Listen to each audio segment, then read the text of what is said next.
Hola, bienvenidos nuevamente a su programa Lenguajes Poéticos para la Formación.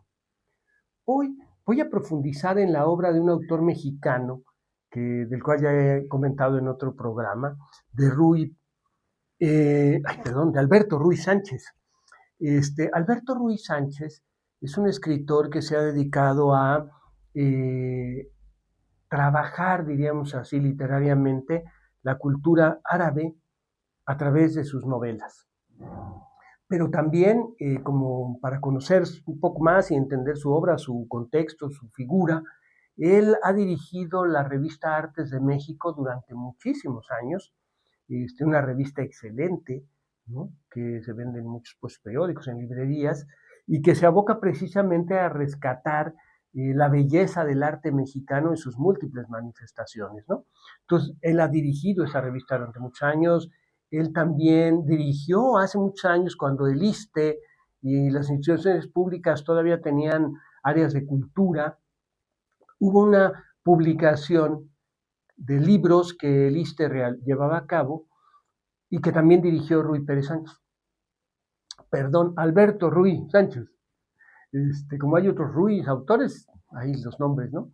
Alberto Ruiz Sánchez. Y dirigió estas publicaciones del ISSSTE, que eran excelentes publicaciones, muy buena edición, sencillas, de edición económica, diríamos, pero que no se despegaban las hojas, que estaban muy bien impresas, buen tamaño de letra, etcétera, ¿no? Y tenía varias áreas: poesía, ensayo, periodismo, y se abocaba fundamentalmente a autores mexicanos, aunque, si mal no recuerdo, ocasionalmente había algún latino. Lamentablemente estas ediciones dejaron de publicarse, pero eran excelentes. Bueno, esto da cuenta de una labor editorial de este autor. Por otro lado, escribió algunos otros libros, uno sobre Octavio Paz, con quien colaboró muchos años, ¿no? De hecho, escribió una introducción a Octavio Paz, pero además escribió algunos otros libros sobre distintos tópicos, uno sobre Rusia y el Gulag, todo lo que pasó en aquel entonces.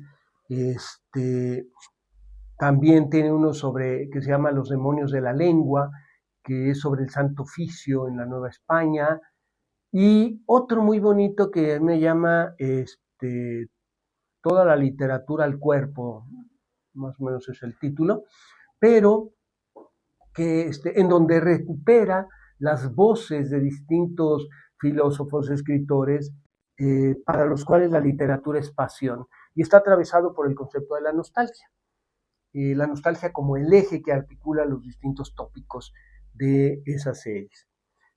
¿Por qué quiero referirme ahora a esta obra en 5 tomos, 5 libros sobre el erotismo?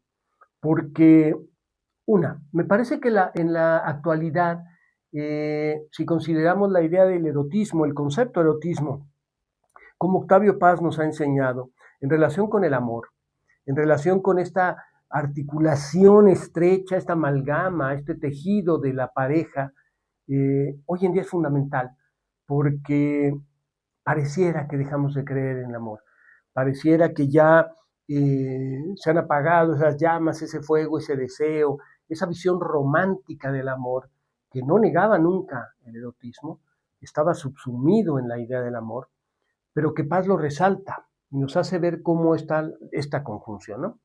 Entonces es muy importante en esta época recuperar esta idea de erotismo-amor, porque no solo alude a las relaciones de pareja, alude a las relaciones humanas en varios sentidos.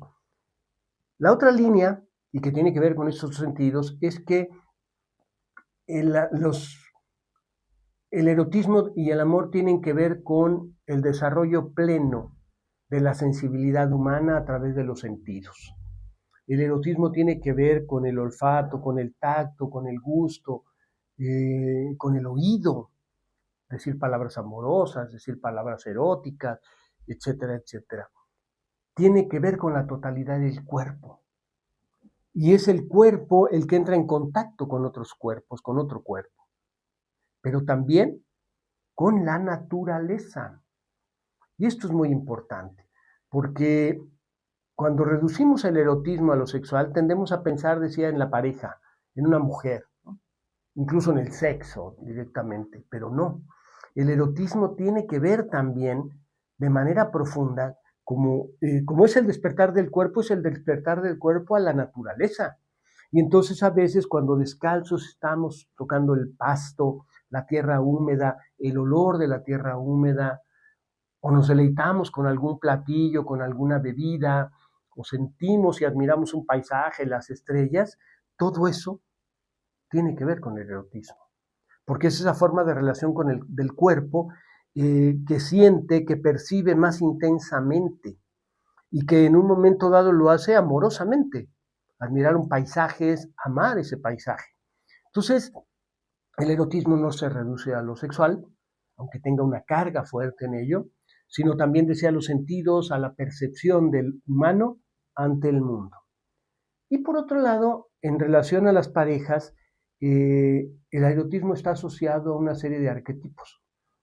Al arquetipo de la mujer, al arquetipo de la virgen, al arquetipo de la bruja, al arquetipo de la mujer sabia, pero también al arquetipo del rey, al arquetipo del príncipe, al arquetipo del héroe, ¿no? Al arquetipo mismo del amor, o de los afectos que están atravesados en las múltiples figuras que constituyen los arquetipos, ¿no? Y recordemos que para Jung la idea del arquetipo son tipologías específicas que de una o de otra manera nos llevan o nos conducen a ideales éticos, valorales, asociados a símbolos específicos, ¿no? Decía la bruja, la virgen, etcétera, etcétera, ¿no? Se asocian a través del inconsciente colectivo, de toda una serie de herencias, de información genética, de conocimiento cultural, que va de generación en generación y nos conduce a estas figuras y que nos lleva de nuevo a visualizar el mundo a través de esos arquetipos. El rompimiento de los arquetipos en ocasiones genera neurosis, cuestiones graves para la personalidad humana, porque el ser humano no logra identificar bien las figuras que en un momento dado van a permitirle desarrollar su individualidad, ¿no? Entonces, por eso me parece muy importante, muy relevante retomar esta idea de los arquetipos en relación al erotismo y los otros factores que mencionaba de lo sensible, la percepción, el amor, etcétera, ¿no?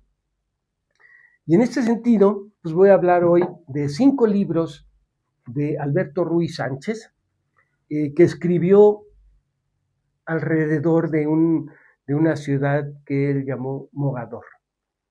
Ajá. De hecho, los libros se pueden leer en el orden en que los voy a mencionar, pero no necesariamente. No llevan una secuencia temática. Yo empecé de hecho por el tercero y luego me regresé al segundo y luego leí el último y así, porque primeramente no sabía cuál era el orden, ¿no? Hasta que descubrí el último vi que había una secuencia. Bueno, esa secuencia inicia con 9 veces el asombro. 9 veces el asombro, dice en la contraportada, este es un libro escrito sobre la piel, como un tatuaje ritual del deseo. En 9 capítulos de 9 fragmentos, cada uno escuchamos leyendas sobre el origen de Mogador. Dentro de nuestra piel, sobre la conducta peculiar de la luz y el tiempo entre sus murallas, sobre los métodos que allá usan para cantar sus historias. Y entonces, esta estructura de 9, ¿no? Es muy interesante porque va cerrando, es como una espiral. Va contando, regresa y vuelve a ampliar la circunferencia, ¿no? Como las espirales, y entonces va generando más y más y más y más. Y entonces nos dice el autor que 9 veces el asombro es el eje que articula los 4 puntos cardinales de los otros 4 libros, ¿no? Y entonces inicia con una ofrenda preliminar sobre Mogador, sobre los personajes, Pero cuando ya empieza con los 9 asombros, dice, de la aparición de Mogador. 1. Dicen que la ciudad de Mogador no existe, que la llevamos dentro. 2. Pero otros dicen que sí existe y que justamente la llevamos dentro. Algo que maravilla, entre paréntesis del libro, es que utiliza la escritura árabe. En cada libro, en cada capítulo, vamos a encontrar la escritura árabe y nos va a ir explicando en algunas partes del libro, a veces al final, a veces en intertexto y demás, el significado de esa escritura árabe, ¿no? Cada uno de esos símbolos, signos de la escritura árabe están conectados con el texto que nos habla. Y luego, para terminar con la idea de si Mogador existe o no existe, dice 3. Otros, con apariencia de saber mucho más, lo cual siempre crea cierta desconfianza, afirman que Mogador existe también sobre la costa atlántica del norte de África, disfrazada solo desde hace algunas décadas bajo un nombre árabe al que algunos atribuyen poderes mágicos, esa o Uira, que se debe pronunciar muy rápido, como si las vocales casi no existieran en esta palabra, que siempre suena sorpresiva, Sueira, nombre veloz y silbante al que se dan 3 significados: la bien trazada, la de las murallas pequeñas, la ciudad del deseo. Y así sigue la historia y nos va narrando poco a poco, nos va introduciendo al mundo de Mogador. Después, el segundo tomo se llama Los nombres del aire. Y en él, en esta idea de ejes cardinales, de estos puntos cardinales en torno al eje de los 9 asombros, dice: esta es una novela construida como un espacio seductor, envolvente, lleno de placeres minuciosos. Es también una exploración de la sensibilidad deseante de las mujeres, así como su novela hermana En los labios del agua. Explora el deseo fugaz de los hombres. Los nombres del aire, vean la escritura árabe, ¿no? Que cuando uno va leyendo cada capítulo y todo va diciendo, ah, caray, qué interesante. ¿Se imaginan ustedes aprender a escribir árabe? Empieza así, un gesto fijo y repentino.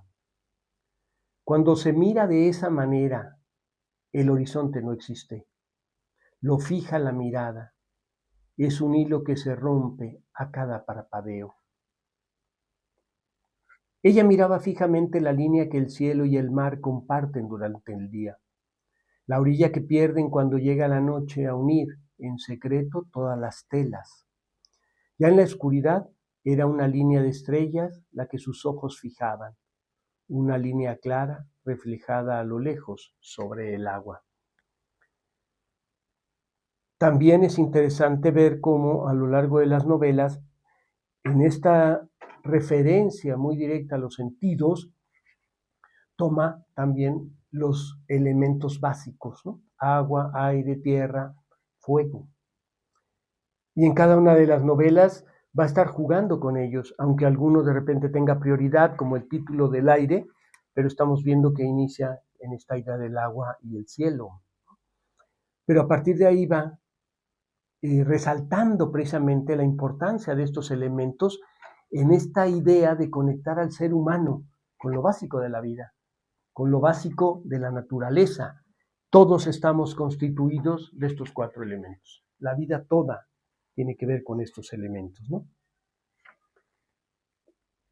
Y luego ya introduce con el personaje. Fatma miraba así la lejanía, la última línea azul donde el océano parece quieto. Y aunque en sus ojos no se reflejara la profunda respiración del mar, al entrar el aire en su pecho, parecían levantarse en él olas que luego descendían con suavidad una tras otra sobre las playas altar de su vientre. Es el juego de la naturaleza, el cuerpo como esa naturaleza viva, como esa naturaleza conectada con el resto de la naturaleza, con los elementos, ¿no? Y entonces el agua, el aire, el fuego, la tierra, nos transportan, nos tocan, son el lugar que nos da certeza, materialidad, pero al mismo tiempo nos hace pensar en la trascendencia. El tercer libro se llama En los labios del agua. Y aquí dice en la contraportada, la aventura corporal y espiritual de un hombre poseído que busca a su amada desde el desierto del norte mexicano hasta el límite del Sahara. Su búsqueda erótica y mística tiene como diosa a una mujer deseada, cuya luz al final del camino lo obsesiona y que deja aquí y allá indicios frágiles de su paso. 9 mujeres dibujan sobre su cuerpo la espiral de sueños que lo orienta y lo confunden. En la búsqueda de una mujer, dice, desde el desierto de México, el Sonora, hasta el Sahara. Y aquí un lazo importante de la obra de Alberto Ruy. Si bien se remite al norte de África, a Mogador, y alude directamente a lugares que podríamos decir de repente, está hablando de Marruecos, ¿no? Fundamentalmente pensamos en Marruecos, pero por ahí está Túnez, está Argelia, están otras ciudades árabes.